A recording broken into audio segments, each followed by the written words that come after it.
삶으로 열어가는 아름다운 신앙 간증 오직 주만이의 김명인입니다. 흔히 남의 떡이 더 커 보인다고 하죠. 스스로 남이 가진 것과 내 것을 비교하면서 찾아오는 열등감, 그리고 자신 없음.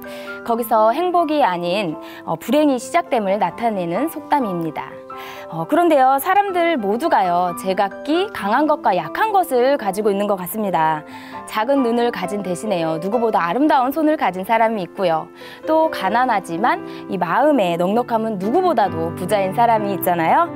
하나님은 누구 한 사람 이렇게 결코 모자라는 사람을 만들지 않으셨는데요. 네, 하나님이 주신 서로 다른 축복을 기쁘게 고백하는 사람들을 만나는 시간입니다. 삶을 열어가는 아름다운 신앙 간증 프로그램 오직 주만이, 오늘도 아름다운 믿음의 사람들과 함께합니다. 먼저요, 이 자리 은혜롭게 채워주신 분들과 인사 나누도록 하겠습니다. 춘천 한마음교회 성도님들입니다. 반갑습니다.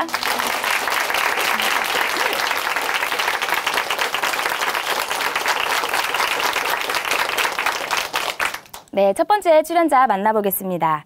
이분은요, 부모님, 특히 어머님의 극진한 돌봄과 사랑을 받으며 자랐습니다. 그런데요, 많은 이들이 그렇듯이요, 부모님의 관심과 돌봄이 스트레스가 되고 부담이 되기도 하는데요. 어느새 과도한 돌봄과 기대는요, 간섭과 강요가 되었고요. 급기야 이분은 반항과 폭력성까지 드러내게 되었다고 합니다. 그러나 방황하던 이분을 돌아오게 한 계기가 있었다고 하는데요. 어떤 이야기인지 춘천 한마음교회 노승진 형제님 모셔서 함께 들어보겠습니다. 박수로 모실게요.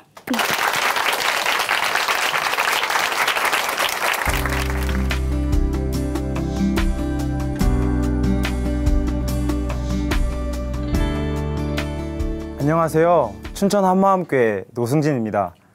저는 예수님을 만나기 전 어머니와 갈등 속에서 방황하며 살았어요.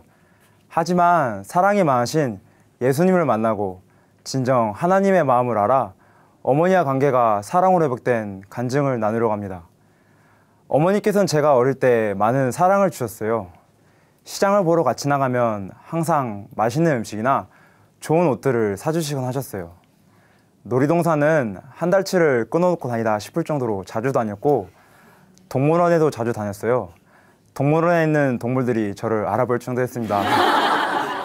그런데 어머니께서는 언제부턴가 저에 대한 기대감이 크셨는지 제가 싫어하는 공부나 피아노, 첼로 등 딱 봐도 저에게 어울리진 않은데 하기 싫은 걸 굳이 억지로 시키시려고 하셨어요. 제가 제 자신을 잘 알잖아요. 공부는 도저히 제 머리로 할 수 있는 게 아니었어요. 다행히 감사하게 어머니도 인정하시더라고요. 그래서 초등학교 5학년 때 일찌감치 공부를 그만둬버렸어요. 너무 행복하더라고요. 그렇게 어머님께서는 공부 쪽으로 도저히 안 되겠다 싶으셨는지 운동 쪽으로 방향을 바꾸어 주셨어요. 중학교 2학년 어머니의 권유로 골프라는 운동을 시작하게 되었습니다. 그러나 저는 선배들과 몰려다니며 노느라고 운동을 게을리하고 있었어요. 어머니께서는 서울에서 맞벌이를 하시고 계셨는데요.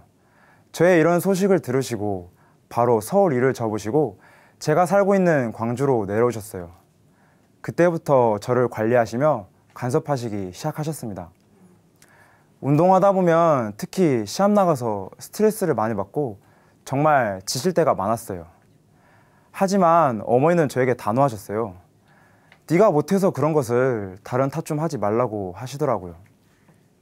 저를 잘 키우시려고 하는 마음은 알겠는데 어머니는 나를 전혀 사랑하지 않는구나. 문득 제 마음에 이런 생각이 들었어요. 제가 잘못을 했어도 그래도 자식인데 언제부턴가 저에게 욕을 하기 시작했고, 또 무슨 말만 하면 일단 화부터 내시는 거예요. 그러면서 저 또한 어머니에 대한 좋은 감정들을 잊어버리게 되더라고요. 저를 사랑하는 어머니는 온데간데 없었고 세상에서 제일 저를 싫어하는 한 사람이 제 곁에 있는 것 같았습니다. 욕부터 하시거나 화를 내시는 모습에 저는 점점 어머니에 대한 모든 좋은 감정과 생각들이 깨지기 시작했어요. 왜 나한테 이러시지? 전 어릴 적 어머니의 모습과 사랑을 조금이나마 느끼고 싶었습니다. 저도 점점 사람이 변하더라고요. 어릴 땐 참 순하디 순했는데 성격 또한 예민해지고 말투나 행동이 거칠어지기 시작했어요. 어머니와 모든 대화에서는 의사소통이라는 게 전혀 없었어요. 서로에 대한 존중, 사랑, 배려, 이 단어는 어디 다른 가정에서만 찾아볼 수 있는 것들이라 생각했습니다. 서로 자기 의견을 말하면 어머니는 어머니대로 불평불만, 저는 저대로 불평불만을 하면서 도저히 대화라고 할 수 없을 정도였어요. 왜 어머니와 눈을 마주보면서 이야기해야 하는지 모르겠는 거예요. 그때는 그 정도로 정말 어머니를 미워했고 싫어했습니다. 한 번은 그렇게 만나고 싶던 우리나라 최고 프로 선수의 만남이 있었어요. 그분이 골프 꿈나무를 양성하는 재단이 있었는데요. 제가 거기에 뽑혀서 미국에서 3개월 동안 같이 먹고 자며 훈련을 받게 되었어요. 정말 한국에서 경험해 보지 못해본 생활을 하게 되었죠. 골프하기 너무나 좋은 환경과 최상의 날씨, 완벽한 조건에서 운동을 하며 프로님 곁에서 많은 것을 배웠습니다. 하지만 저는 미국에서 겉멋만 잔뜩 들고 돌아왔어요. 미국에서 좋은 환경 속에서 운동하다 보니 마음이 너무 교만해졌고 한국 가면 뭐든지 해낼 수 있겠다, 이 말도 안 되는 생각이 하늘을 찔렀습니다. 하지만 막상 한국 돌아와서 시합을 나가면 실패와 좌절의 연속이었습니다. 또 필드를 나가야 연습이 되는데 형평상 나가고 싶어도 못 나갔고 시합에 필요한 용품들이 있으면 어머니께서는 그냥 대충 하라는 말씀뿐이셨어요. 미국에서 화려한 생활이 있었던 터라 전 더 짜증이 났어요. 어떻게 대충 할 수 있지? 머릿속이 복잡해지면서 골프를 왜 해야 하는지 모르겠는 거예요. 그런데 고3 때 청천벽력 같은 소식은 저를 더 힘들게 했어요. 아버지 유한말기 소식이었어요. 안 그래도 힘든데 아버지 소식으로 인해 전 더 힘들었고 완전히 지쳐서 모든 것을 포기하고 싶었어요. 심지어 자살 충동까지 오기 시작했습니다. 그렇게 아버지는 힘드신 투병 생활 끝에 우리 가족들을 남기고 천국으로 먼저 가셨습니다. 아버지 돌아가시고 나서 저의 방황과 갈등은 더 심해졌어요. 어머니와 같이 있는 것과 대화하는 게 싫었습니다. 대화해봤자 또 잔소리뿐이고 그냥 목소리 듣기조차 싫었고 제 멋대로 하고 싶었어요. 거의 매일 PC방에서 살다시피 하며 운동하는 친구들과 게임에 빠져 살았고 담배를 하루에 2갑 이상 피우며 완전 폐인같이 생활했습니다. 골프를 너무 좋아했지만 세상 즐거움에 빠지면서 점점 타락하는 제 모습은 갈수록 심해졌어요. 세상 것들은 이렇게 재밌고 저에게 즐거움을 주는데 과연 이 운동을 한다고 해서 성공한다는 보장도 없었고 하고자 하는 마음도 점점 사라지더라고요. 제 꿈이고 뭐고 다 필요 없었습니다. 어머니께서는 너 도대체 왜 그러냐 저를 혼내셨지만 관심 끄세요. 저는 막말을 하며 어머니를 다른 사람 취급해버렸습니다. 사실 제 진짜 마음은 이렇지 않은데 언제부턴가 사람이 바뀌어 있더라고요. 지치고 힘들면 기대고 싶잖아요. 저는 단지 제 마음을 알아주는 사람이 필요했는데 저의 이런 마음은 아무도 알아주지 못한다고 생각했습니다. 지금 생각해보면 자식 잘 되라고 하는 어머니의 마음인데도 그때는 그 마음을 알 수가 없었어요. 그때는 빨리 벗어나고 싶다는 생각뿐이었습니다. 어머니께서 조금이라도 욕이나 나쁜 말을 하시면 그 모든 말을 마음속에 담아두어 속에서 칼을 갈기 시작했어요. 제 머릿속에서는 이미 온갖 욕들로 어머니를 저주하기 시작했어요. 한 번은 말싸움이 커지면서 싸움을 하던 중 결국 제 분을 참지 못해 이성을 잃어버렸어요. 순간 제 방 유리문을 손으로 쳐버렸습니다. 점점 저는 난폭해져 갔고 제 마음에 분노가 솟구쳐 올랐어요. 집에 있던 골프채는 무기가 되어 어머니를 협박하기 시작했고 1살 터울인 누나가 말로 잘 타이르긴 했지만 전 갈 때까지 간 상황이었습니다. 칼로 손목을 그어버리는 상상을 매일같이 하면서 나는 쓸모없는 존재구나. 죽고 싶은 마음이 매일 들었습니다. 분을 참지 못해 화가 풀릴 때까지 집 안에 있는 물건이나 가전제품을 부셔서 경찰도 왔다 갔지만 그 누구도 말릴 수 없었어요. 전 더 정신적으로 지치고 힘들어지기 시작했습니다. 정신과 의사 선생님께서는 우울증 증상이 나타나고 있다고 말씀하셨어요. 어머니도 저와 동일하게 우울증에 걸리시고 뭔가 마음이 찢어질 대로 찢어졌어요. 어느 날 드시고 계시던 우울증 약을 소주와 함께 입에 모두 털어넣으셨고 거실에서 그대로 쓰러지셨습니다. 얼마나 힘드셨으면 이런 힘든 생각을 하셨을까. 제 가슴은 너무 아팠고 차라리 제가 죽고 싶었어요. 전 정말 이렇게 살고 싶지 않았어요. 어머니와 잘 지내보려고 교회 가서 하나님께 용서를 빌고 많은 눈물을 흘렸지만 그때뿐 전 또 어머니 마음을 아프게 하는 불효자로 돌아갔습니다. 그렇게 온갖 갈등 속에서 갈팡질팡하며 사는 도중 어머니 지인을 통해 춘천 한마음교회를 만나게 되었는데요. 그분이 유튜브를 통해 게임 중독자가 변화된 간증 프로그램을 저희 어머니에게 보내주셨어요. 마지막 심정으로 저기에 가면 저를 변화시킬 수 있겠다는 마음에 한마음교회로 보내주셨는데요. 처음에는 가기가 싫어서 미치지 않은 이상 거기 내가 왜 가야 되냐고 어머니에게 화를 내어도 보고 욕을 했는데도 어머니는 이상하게도 화 한 번도 안 내시고 저를 끝까지 설득시키는 거예요. 나중에 알고 보니 어머니께서는 이미 한마음교회에서 복음을 듣고 은혜를 받으신 상태였고 저를 살리고 싶은 마음밖에 없었다고 하시더라고요. 어머니 설득 끝에 못 이겨 5시간 넘게 버스를 타고 춘천에 있는 한마음교회에서 운영하는 기숙사에 들어가게 되었습니다. 그 다음날 새벽 예배를 마치고 기숙사에 돌아와 같이 신앙 훈련을 받고 있던 형과 말씀 교제를 하게 되었는데요. 새벽 예배를 마치고 와서 조금 쉬면 좋겠는데 아니 그 형이 저를 3시간 동안 붙들고 복음을 전하는 거예요. 와 미쳐버리겠더라고요. 차라리 어머니 잔소리를 듣고 싶었어요. 그런 저에게 예수님께서 부활하신 거 아니냐고 물었어요. 부활을 통해 예수님이 하나님이란 것을 알 수 있다고 말해 주었는데요. 하지만 저는 너무 혼미한 상태였고 말씀을 듣는 내내 졸았어요. 그렇게 대충 기도까지 마치고 늦은 점심을 먹게 되었습니다. 그런데 형이 밥 다 먹고 다시 말씀 교제를 하자는 거예요. 한 대 쳐버릴까? 하는 생각을 했지만 참 함부로 대할 수 없는 뭔가 땅땅한 하체를 지니고 있었어요. 전 그냥 받아들여야만 했어요. 그렇게 또 교제가 시작되었어요. 그런데 이상하게도 짜증이 나긴 했어도 들으면 들을수록 제가 그 말에 빨려 들어가기 시작했어요. 내가 왜 이러지? 하며 그 들려주는 복음을 인정할 수밖에 없게 되더라고요. 예수님의 부활은 이미 내가 태어나기 전부터 이미 완성된 역사적인 사실임을 알게 되었습니다. 정말 모든 사람이 예수님을 믿을 만한 증거가 있었고 그것이 예수님의 부활이었습니다. 또 예수님의 부활을 직접 목격한 제자들과 500여 명이 이 부활을 보았다고 성경 말씀에 정확하게 기록되어 있었습니다. 정말 태어나서 처음 듣는 말씀들이었어요. 한 단어라도 지어낸 이야기 아니었습니다.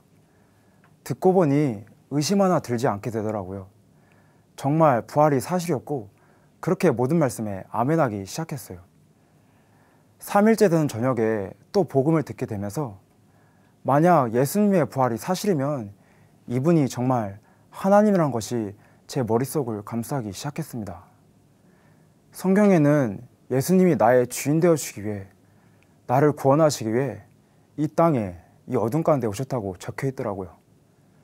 그런 저는 세상에 미쳐 나를 만드신 창조주 하나님을 완전히 무시한 채 더럽고 추한 삶을 사는 제 모습이 비춰지는데 할 말을 잃어버렸어요. 제가 주인 되어 예수님을 때리고 저주하고 못 받고 죽인 거나 다름없었습니다. 전능자께서 왔다 가셨는데도 그 거룩하신 분이 자신의 몸을 버리시면서까지 나의 주인 되어 주시게 오셨는데 저는 제가 주인 되어 이 세상을 감히 제 멋대로 삶을 주관하며 살고 있었던 것이었습니다. 이 세상에서는 도둑질하고 살인한 죄가 제일 클지 몰라도 하나님 입장에서는 그게 아니었어요. 바로 예수님 믿지 않은 죄가 곧 지옥 갈 죄였습니다. 왜 난 이 복음을 이제 알았을까? 정말 지난 삶이 후회되기 시작했어요. 알 수 없는 눈물이 막 흘러나왔습니다. 이 세상은 어둠이라고 하는데 이 어둠 가운데 난 예수님을 믿지 않아 너무나 힘들어 방황하고 어머니를 무시했고 피조물 따윈 제가 창조주를 완전히 무시하며 제가 왕처럼 살고 있었던 것이었습니다. 하나님 아버지, 죄송합니다. 예수님 믿지 않고 산 이 벌레마도 못한 자식을 용서해 주세요.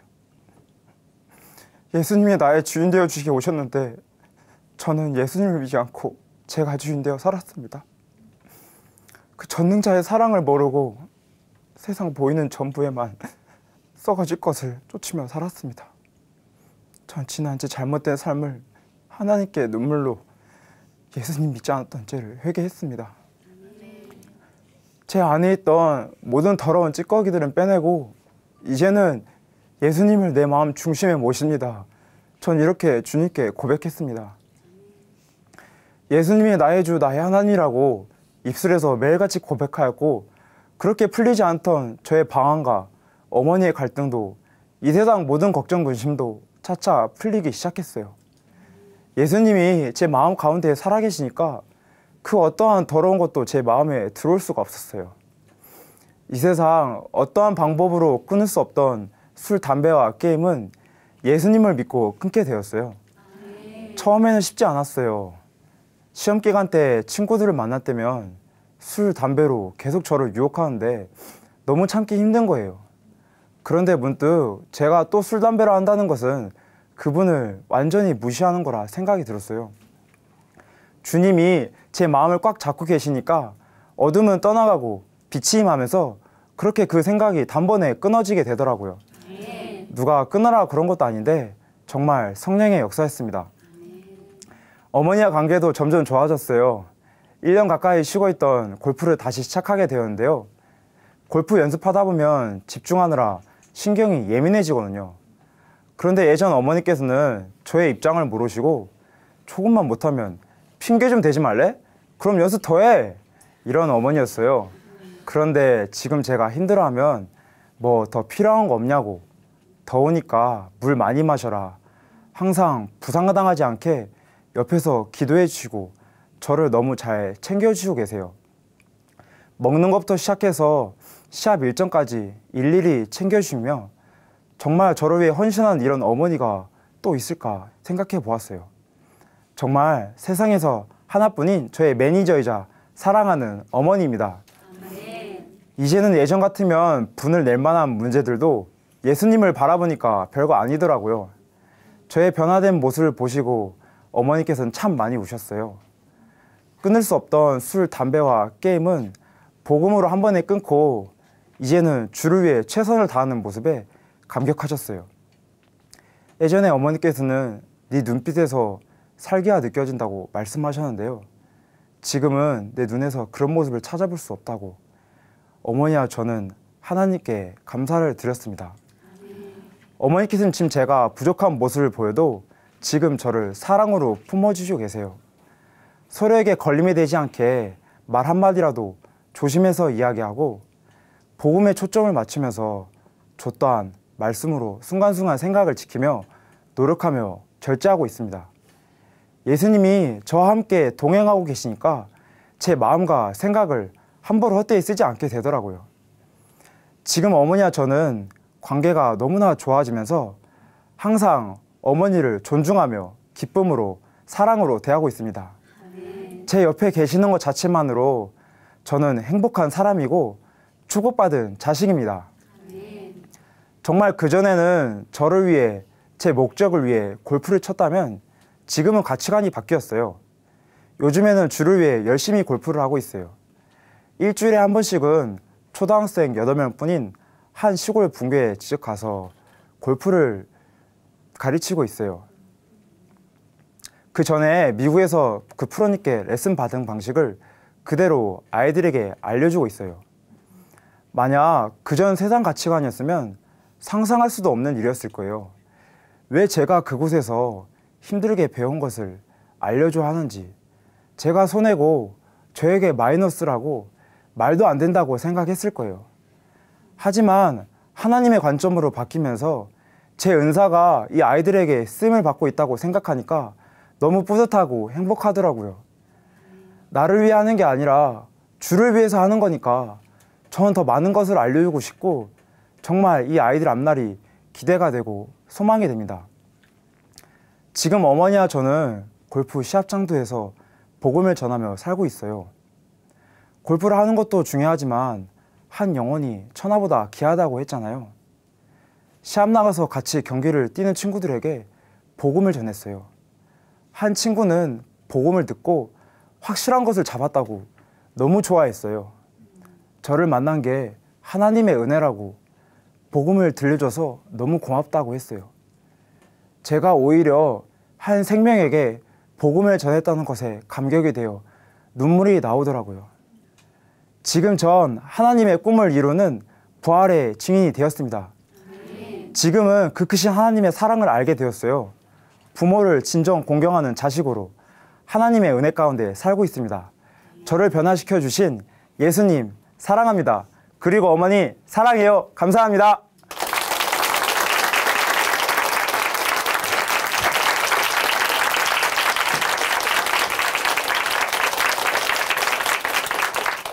네, 하나님은 언제나 하나님의 때에 하나님의 사람을 보내주시는 것 같습니다. 네, 함부로 대할 수 없는 그 땅땅한 하체를 가지신 그 형제를 보내주셨는데요.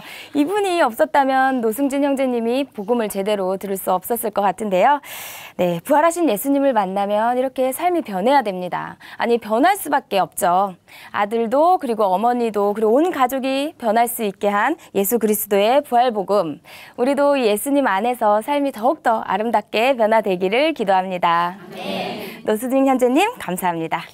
네, 아름다운 믿음의 고백으로 하나님의 은혜를 나누는 오직 주만이 두 번째 출연자 함께 만나보겠습니다. 무엇이건 이렇게 과하면 문제가 생기게 되는데요.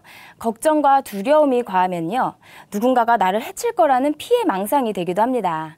이번에 나오실 분이 바로 이렇게 걱정과 두려움이 많았던 분입니다. 사람들이 나를 싫어하고 또 나를 험담할 것 같다는 이런 걱정을 하면서 살았는데요.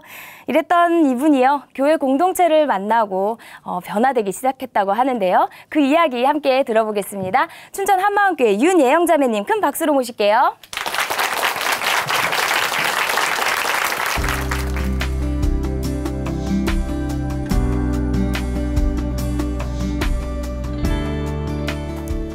안녕하세요. 저는 춘천 한마음교회 윤예영입니다. 저는 다른 사람이 제게 피해를 주지 않았는데도 늘 피해받고 있다고 생각했어요. 이렇게 피해망상을 앓고 있던 제가 부활하신 예수님 만나 기쁘고 자유한 삶을 살게 된 간증을 나누고자 합니다. 제가 6살 때 일이었어요.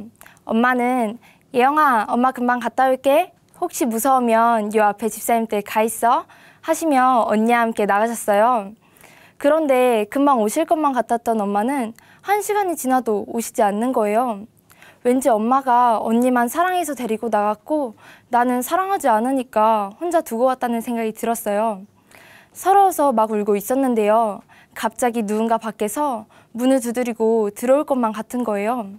그때 집사님 댁 가 있으라고 하신 말씀이 생각나 무작정 달려나갔어요. 집사님 댁 근처에 도착했는데 아파트에 불이 났는지 소방관 아저씨들이 계셨어요. 덩치가 크신 소방관 아저씨가 큰 호스를 들고 서 계시는데 왠지 아저씨가 제게 호스를 휘두르며 저를 해칠 것만 같은 거예요. 순간 너무 무서워서 아파트 단지를 나오게 되었어요.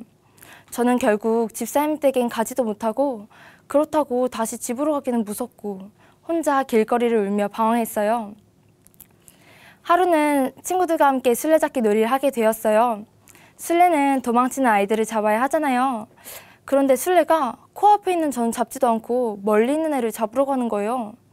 일부러 술래에게 잡힐 수 있게 천천히 뛰었는데도 저를 잡지 않아 그냥 그 자리에 멈췄어요. 왠지 투명인간이 된 것 같았거든요. 쟤는 날 싫어해서 안 잡나 봐. 내가 여기 있으나 마나 아무도 날 신경 쓰지 않을 거야 하는 생각에 애들을 피해 혼자 나왔어요. 한참을 걷고 있는데 혹시 내가 사라졌다고 누가 날 신경 쓰고 있는 거 아니야? 하는 생각에 급하게 돌아왔어요. 그런데 친구들은 제가 사라진 것조차 모르고 있었더라고요. 더 서러웠어요. 제가 고등학생 때 일이었어요. 제게 모르는 번호로 문자 한 통이 왔는데요. 문자 내용은 예영아, 이제 가방 좀 바꿀 때 되지 않았니? 이제 그 가방은 좀 아닌 것 같아 라는 내용이었어요. 그 당시 저와 싸운 친구도 없었는데 도대체 누가 이 문자를 보냈는지 정말 당황스러웠어요. 이 문자가 온 이후로 사람들이 제게 다가올 때마다 의심부터 드는 거예요. 얘가 표정이 좀 달라진 것 같은데 혹시 얘가 문자 보냈나? 얘는 나한테 잘해주는 것 같은데 혹시 앞에서만 이러고 뒤에서 다른 거 아니야? 하는 생각들이 들었어요. 뭔가 친구들이 하는 욕은 다 제 얘기 같고 제게 진심으로 대해주는 사람은 아무도 없는 것만 같았어요. 겉으로는 친구들과 웃으며 잘 지냈지만 저는 빨리 학교를 벗어나고만 싶었어요. 야자 시간에는 아프다고 거짓말을 해서 야자를 빠지고 일찍 집으로 왔어요. 그런데 제가 없는 야자 시간에 왠지 친구들이 제 욕을 할 것만 같은 거예요. 다음날 학교 가기가 너무 싫었어요. 차라리 아무 생각하지 않게 이대로 죽었으면 하는 생각도 자주 했어요. 저는 어렸을 때부터 언니와 자주 싸우곤 했는데요. 제가 언니에게 대들은 것은 생각하지도 못하고 언니가 저를 때린 것에 너무나 큰 충격을 받았어요. 나는 언니 동생이 아닌가 봐. 언니는 나를 너무 싫어해. 이런 생각들로 늘 울며 지냈어요. 하루는 언니에게 배를 잘못 맞아 숨이 멎을 것만 같은 거예요. 이대로 숨이 멎어 곧 죽겠다. 죽으면 언니가 좋아하겠지? 하는 생각이 들었어요. 나중에 화해하고 보면 언니의 몸엔 제가 남긴 상처들이 있더라고요. 하지만 저는 언니에게 맞은 제 모습만 생각났어요. 저는 어두워지면 혼자 다니지를 못했어요. 길을 걷다가도 누군가 뒤에서 저를 쫓아오는 것만 같은 거예요. 식은땀이 나기도 하고 걸으면서도 계속 뒤를 쳐다보기도 했어요. 막상 뒤에는 아무도 없었는데 말이에요. 하루는 학원이 끝나고 집으로 돌아오는 길이었어요. 왠지 한 남자가 제 뒤에서 저를 칼로 찔러 죽일 것만 같은 거예요. 순간 너무 무서워서 무작정 뛰어갔어요. 집 비밀번호를 막 누르고 있는데 금방 쫓아올 것만 같은 거예요. 저는 손을 바들바들 떨면서 비밀번호를 누르고 겨우 집에 들어왔어요. 저는 문이 다 닫힌 후에야 안도의 한숨을 쉬기도 했어요. 저는 자기 전에도 현관문이 닫혀 있는지 베란다 문이 꽉 닫혀 있는지 무조건 확인했어요. 왜냐하면 내가 자고 있는 사이에 누군가 들어와서 나를 해치면 어떡하지? 도둑이 베란다로 줄 타고 들어와서 나를 죽이면 어떡하지? 하는 생각이 들었거든요. 심지어 한 남자가 들어와 부모님을 죽이고 동생을 죽이고 제 앞에 나타나 겁에 질린 제 모습까지 상상이 가는 거예요. 너무 무서워서 잠도 잘 못 잤어요. 그러던 어느 날 친언니를 통해 춘천 한마음교회에 가게 되었어요. 저는 사람들이 날 싫어한다는 생각에 늘 눈치 보고 긴장하며 살았는데요. 교회 가니 사람들이 제게 진심으로 대해주는 거예요. 너무 좋았어요. 교회에 계속 가고 싶더라고요. 이 사람들이라면 내가 눈치 보지 않고 믿고 의지할 수 있겠다 싶었어요. 그런데 저한테 잘해주고 예영아 라고 부르던 사람들이 갑자기 윤예영 이라고 부르는 거예요. 순간 수많은 생각들이 들었어요. 왜 갑자기 성을 붙여 부르지? 내가 갑자기 싫어졌나? 일부러 나 싫어하는 거 티내려고 그러는 건가? 하는 생각들이 들었어요. 나는 이 사람들을 믿고 내 마음을 열었는데 이 사람들은 나를 싫어했나 보다 하는 생각이 들었어요. 저는 교회에서 운영하는 기숙사에 살고 있었는데요. 하루는 예배가 끝나고 기숙사로 돌아오는 길이었어요. 버스에서 저 혼자 늦게 내리게 되었는데 사람들이 저 없이도 즐겁게 잘 가고 있는 거예요. 왠지 나만 소외된 것 같고 사람들이 날 싫어해서 내 옆에는 오지도 않는구나 하는 생각이 들었어요. 가뜩이나 불면증에 가위 눌림에 힘들어 죽겠는데 어차피 사람들도 날 싫어할 거 차라리 죽는 게 낫겠다 싶었어요. 저는 3일 동안 아무것도 먹지 않은 채 누워만 있다가 밖으로 뛰어나갔어요. 제발 차 한 대라도 나를 치고 갔으면 하는 생각에 차도에 뛰어들기도 했는데요. 그때 교회 언니들이 이런 저를 붙잡아줘서 살게 되었어요. 저는 이렇게 사람들의 눈치를 보며 다 나를 싫어하고 나는 아무 쓸모없다는 생각에 여러 번 자살 시도를 하기도 했는데요. 사실 진짜 죽고 싶은 마음보다도 죽으면 힘든 내 마음이 안 힘들지 않을까 하는 생각에 시도했던 것이었어요. 상태가 너무 심각해진 저를 교회에서 부르셨고 저는 한 언니와 이야기를 나누게 되었어요. 무엇 때문에 그랬냐는 언니의 질문에 저는 사람들이 제가 힘들어지면 말씀으로 함께 교제해주고 제게 다가와주길 원했는데 다 저만 싫어한 것 같고 저만 피하는 것 같다고 했어요. 그런데 언니는 마냥 넘어질 때마다 이렇게 세워주는 사람이 없으면 평생 이렇게 살 거냐고 사회 나가서는 어떻게 할 거냐고 하시는데 순간 아차 싶더라고요. 사람을 찾아서 해결하지 말고 하나님을 찾아야겠다 싶어서 기도를 하려고 본당에 들어갔어요. 그런데 하나님을 찾겠다고 한 기도는 어느새 하나님께 대한 원망의 기도가 되었어요. 왜 이렇게 나를 힘들게 하시냐고, 왜 나만 이렇게 힘들게 살아야 하냐고 하며 하나님을 원망했어요. 하루는 이런 저를 보며 저를 양육해주던 언니가 제게 이렇게 물으시더라고요. 예영아, 예수님이 죽으시고 부활하신 게 너한테는 아무것도 아니니? 하시는데 순간 제 마음이 무너지는 것만 같았어요. 저는 고개를 저으며 아니라고 부인하는데 제 실상은 예수님이 죽으시고 부활하신 거 나한텐 필요 없다고, 지금 내 기분이 더 중요하고 내 감정이 더 중요하다고 하며 나를 위해 죽으시고 부활하신 예수님을 마구 짓밟고 있었어요. 정말 이러지도 저러지도 못하고 마음이 너무 힘들었는데요. 그런데 그때 마침 여름 수련회가 있다고 듣게 된 거예요.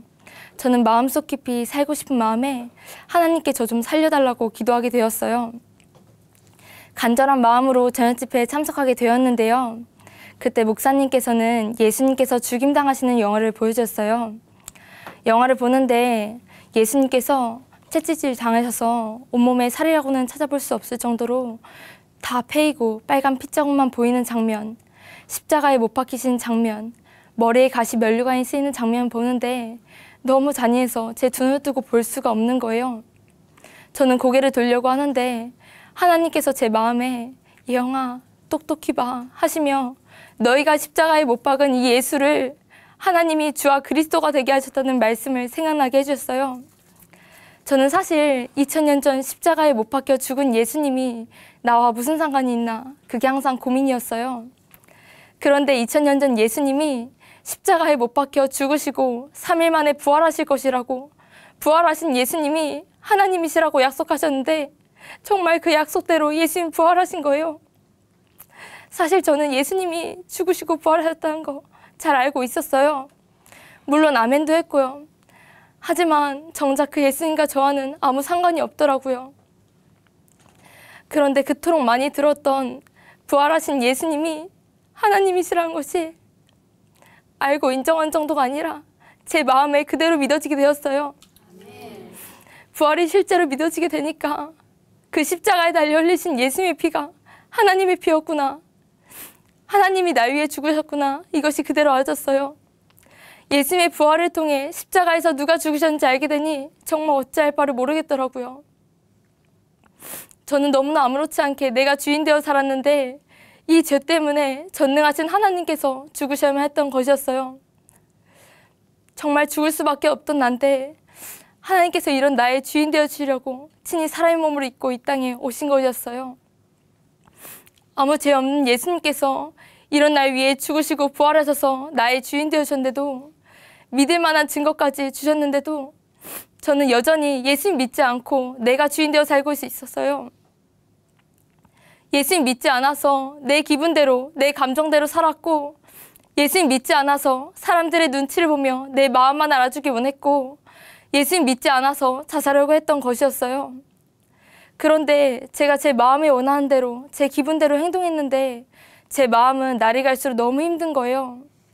저는 제 주변 사람들 때문에, 제 상황 때문에 힘든 것이라고 생각했어요. 하지만 그게 아니었어요. 예수님 계셔야 할 제 마음의 주인 자리에 여전히 제가 있었기 때문에 이렇게 힘든 것이었어요.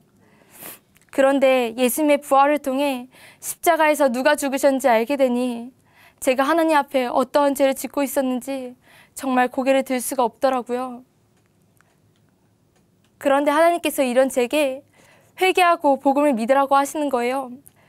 회개하라고 하시는 하나님 마음은 너 잘못했다고 책망하시는 마음이 아니라 사랑한다고, 나와 사랑하자고 하시는 아버지의 마음이었어요.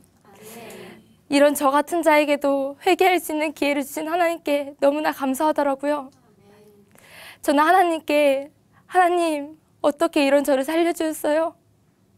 제가 하나님 앞에 얼마나 큰 죄인인지 하나님께서 더 잘 아시잖아요.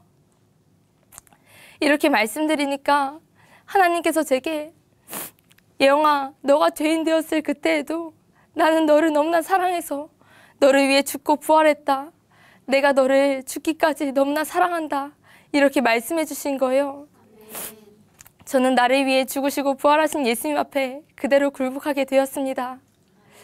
다시는 저를 위해 살지 않고 저를 위해 죽으시고 부활하신 예수님만을 위해 살고 싶더라고요. 저는 하나님께 예수님 믿지 않은 이 죄를 회개하며 예수님을 나의 주, 나의 하나님으로 영접하게 되었습니다. 제가 회개하고 예수님을 주인으로 믿은 후 여러 번 시도했었던 자살 시도는 물론 자살하고 싶은 생각은 단 한 번도 들지 않았어요. 상황은 바뀐 것이 없는데 제 마음의 주인이 나에서 예수님 바뀌니까 정말 자살 문제는 단번에 해결되었어요. 저는 더 이상 사람들이 날 싫어하고 나는 아무 쓸모없다는 생각에 자살을 하지 않아요. 저는 더 이상 그런 존재가 아니더라고요. 왜냐하면 전능자께서 이런 저를 위해 죽으시고 부활하셔서 저의 주인 되어졌거든요. 저는 하나님께서 생명을 주고 살리신 엄청 귀한 존재였어요. 물론 저뿐만 아니라 모든 사람들이 그렇더라고요. 이제는 예수님만 저를 짝사랑하지 않고 저도 온 마음 다해 예수님 사랑한다고 날마다 고백해요. 하루는 친구들에게 이 복음을 너무 전해주고 싶어서 복음을 전해주게 되었는데요. 친구가 갑자기 표정이 굳어지고 핸드폰만 하는 거예요. 하지만 저는 더 이상 사람들의 눈치를 보지 않아요. 왜냐하면 부활하신 예수님이 저의 주인이시거든요. 저는 보이는 것들로 흔들린 존재가 아니라 오직 주인의 말씀에만 아멘하는 존재가 되었어요. 이 친구가 예수님 믿고 살 수만 있다면 제게 어떻게 대하든 어떤 표정을 짓든 저는 상관이 없었어요. 제가 가끔 지체들과 옛날 얘기도 하는데요. 옛날에는 제가 집에 오면 아프다고 이불을 뒤집어 쓰고 누가 뭐라고 조금이라도 하면 제 생각에 갇혀서 고개를 푹 숙이고 있었거든요. 심지어 같이 살던 언니가 짧은 치마를 입고 다니는 제가 걱정이 돼요. 예영아, 너 치마가 좀 짧은 거 아니니? 이렇게 물어보신 적이 있었는데요. 저는 언니가 날 싫어하니까 괜히 이러는 거야 하며 아무 대답도 안 하고 예배 시간에 단 한 번도 고개를 들지 않았어요. 누가 이런 제 이야기를 듣고 야 진짜 진상이다 진상 이라고 하는데 웃겨서 저도 함께 웃게 되었어요. 제가 봐도 진짜 진상이었더라고요. 이제는 이런 말을 들어도 아무렇지 않게 웃으며 넘길 수 있게 되었어요. 이제는 길을 걸으면서도 누가 나를 해칠 거라는 생각에 두려워하지 않아요. 저 사람이 나를 해치지는 않을까 하는 생각이 아니라 저 사람도 꼭 부활하신 예수 믿고 함께 천국 갔으면 좋겠다 하는 마음에 먼저 다가가 복음을 전해드리게 돼요. 제가 예수님을 주인으로 믿은 후 아빠와의 관계도 회복되었어요. 옛날에는 아빠가 하시는 말씀 한마디에 눌리고 경직되었거든요.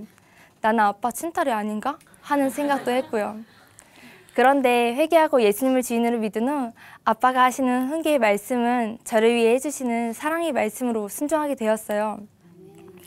아빠와 통화를 할 때면 주변 사람들이 무슨 직장 상사와 통화한 것 할 정도로 아빠와 관계가 되지 않았는데요. 지금은 아빠와 통화를 할 때면 늘 깨가 쏟아져요. 지금은 아빠와 함께 예배를 드려 나가는데요. 함께 찬양을 하며 예배를 드리는 이 시간이 너무나 행복합니다. 제가 대학교에 와서 친해진 친구들이 있는데요. 그중 몇몇 친구들은 겉으로는 웃고 있는데 제게 다가와 예영아, 나 우울해. 너는 맨날 기쁘지? 이렇게 말하는 거예요. 이런 저도 하나님께서 살려주셨는데 이 친구들도 예수 믿으면 살 수 있겠다는 확신이 들었어요. 저는 친구들이 살기 원하는 마음에 부활하신 예수님을 전해주게 되었는데요. 그렇게 힘들고 얼굴에 핏기가 없던 한 친구는 이 복음을 듣고 회개하고 예수님을 주인으로 믿게 되었어요. 친구 얼굴을 보는데 얼굴에 기쁨이 임한 거예요. 그렇게 힘들었던 친구가 예수님 믿고 살아가는 것을 보면서 제 마음이 정말 기쁘더라고요. 제가 이렇게 기쁜데 하나님께서는 한 영혼이 돌아오니 얼마나 기뻐하셨을까 하는 생각에 감사의 눈물을 흘리기도 했어요. 누가 봐도 힘들었던 저였는데요. 예수님 만나 인생 대박났어요. 나중에 알게 된 사실이지만 자살하던 저를 위해 교회 전체 지체분들이 눈물로 간절히 기도해 주셨다는 것을 알게 되었어요. 저는 사람들이 날 싫어하고 나는 아무 쓸모없다는 생각에 여러 번 자살 시도를 하기도 했는데요. 하나님께서는 이런 저를 끝까지 포기하지 않으시고 살려주셨어요. 그리고 이런 저를 위해 눈물로 기도해 주신 하늘가족 교회 공동체가 있었기에 지금의 제가 있어요.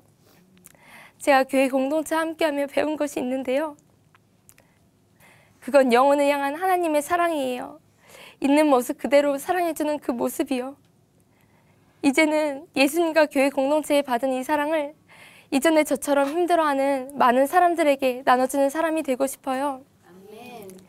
만약 예수님과 교회 공동체가 아니었다면 저는 아마 이 자리에 없었을 거예요. 이런 저 같은 자도 끝까지 사랑해주시고 살려주신 예수님과 교회 공동체 감사드리며 이 간증을 마치겠습니다. 감사합니다.